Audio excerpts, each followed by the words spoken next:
સૌપ્રથમ તમને જય શ્રી રામ।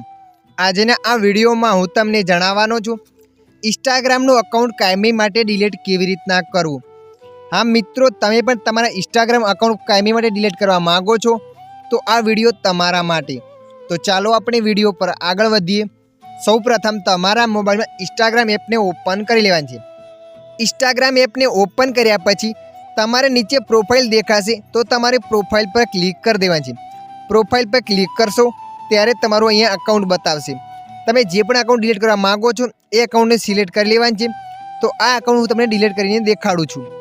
અકાઉન્ટને ડિલીટ કરવા માટે તમારે ઉપર 3 લાઇન પર ક્લિક કરી દેવાની છે। 3 લાઇન પર ક્લિક કર્યા પછી આવું પેજ આવશે। ત્યારબાદ તમારે અકાઉન્ટ સેન્ટર પર ક્લિક કરી દેવાની છે। અકાઉન્ટ સેન્ટર પર ક્લિક કર્યા પછી આગળ આવું પેજ આવશે। તો તમારે અહીંયા પર્સનલ ડિટેલ્સ પર ક્લિક કરી દેવાની છે। પર્સનલ ડિટેલ્સ પર ક્લિક કર્યા પછી આગળ આવું પેજ આવશે। તો તમારે અહીંયા નંબર 3 પર ક્લિક કરવા છે, અકાઉન્ટ ઓનરશિપ એન્ડ કંટ્રોલ। તો અહીંયા મેં ક્લિક કરી લીધું। ત્યાં ક્લિક કરશો ત્યારે આગળ આવું પેજ આવશે, ડીએક્ટિવેટ ઓર ડિલેટિંગ। તો તમારે અહીંયા ક્લિક કરી દેવાની છે।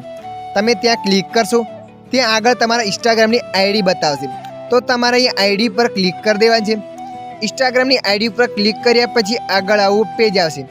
તમે જોઈ શકો છો 2 ઓપ્શન બતાવે છે, ડીએક્ટિવ અકાઉન્ટ, ડિલીટ અકાઉન્ટ। તમે થોડા સમય માટે તમારું અકાઉન્ટ ડિલીટ કરવા માંગો છો તો નંબર 1 વાળું સિલેક્ટ કરીને રાખવાનું છે, અને તમે કાયમી માટે ડિલીટ કરવા માંગો છો તો નંબર 2 વાળું સિલેક્ટ કરીને રાખવાનું છે। આપણે કાયમી માટે ડિલીટ કરવું છે એટલે નંબર 2 વાળું સિલેક્ટ કરી લીધું। નંબર 2 વાળું સિલેક્ટ કર્યા પછી કન્ટિન્યુ પર ક્લિક કરી દેવાનું છે। કન્ટિન્યુ પર તમે જેવા ક્લિક કરશો ત્યારે આગળ આવું પેજ આવશે। તમે જોઈ શકો ઘણા બધા રીઝનો બતાવે છે તમે શા માટે ડિલીટ કરવા માંગો છો। તો તમારે અહીંયા કોઈ એક કારણ સિલેક્ટ કરી લેવાનું છે। કારણ સિલેક્ટ કર્યા પછી નીચે જવાનું છે। નીચે ગઈને તમારે કન્ટિન્યુ પર ક્લિક કરી દેવાનું છે। કન્ટિન્યુ પર ક્લિક કરશો ત્યારે આગળ આવું પેજ આવશે। ફરીથી તમારે કન્ટિન્યુ પર ક્લિક કરી દેવાનું છે। તમે જેવા ફરીથી કન્ટિન્યુ પર ક્લિક કરશો ત્યારે આગળ આવું પેજ આવશે।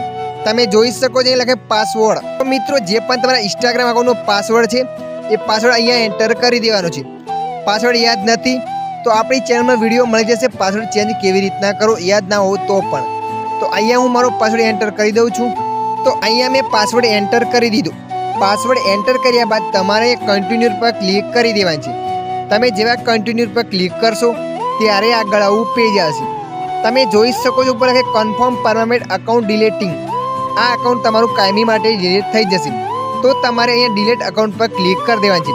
પણ મિત્રો, આ અકાઉન્ટને ડિલીટ કર્યા પછી તમારે 30 દિવસ સુધી આ અકાઉન્ટને લોગિન કરવાનું નથી, કેમ કે 30 દિવસની અંદર તમે લોગિન કરશો તો અકાઉન્ટ તમારું પાછું આવી જશે। તો અહીંયા મેં ડિલીટ અકાઉન્ટ પર ક્લિક કરી લીધું। ડિલીટ અકાઉન્ટ પર ક્લિક કર્યા પછી તમારું અકાઉન્ટ કાયમી માટે ડિલીટ થઈ જશે। આવી રીતે તમે પણ ઇન્સ્ટાગ્રામનું અકાઉન્ટ કાયમી માટે ડિલીટ કરી શકો છો। આ વિડીયો તમને મદદરૂપ લાગ્યો હોય તો વિડીયોને લાઈક કરી દેજો। અન્ય આવા વિડીયો જોવા માટે અમારી ચેનલને સબસ્ક્રાઈબ કરી લેજો।